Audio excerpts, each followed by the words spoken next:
Welcome to this video on short division, including decimals. Let's look at two questions together.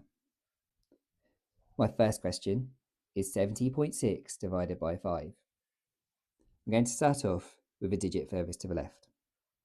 5 fits into 7 one time, and there's a remainder of 2. 5 fits inside 20 4 times. I'm now going to put a decimal point in my answer. 5 fits into 6 one time, and there's a remainder of 1. So I'm going to put a 0 into the hundredths column and put my remainder in the hundredths column.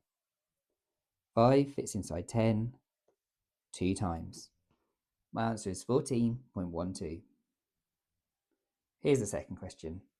85 divided by 4. 4 fits into 8 2 times.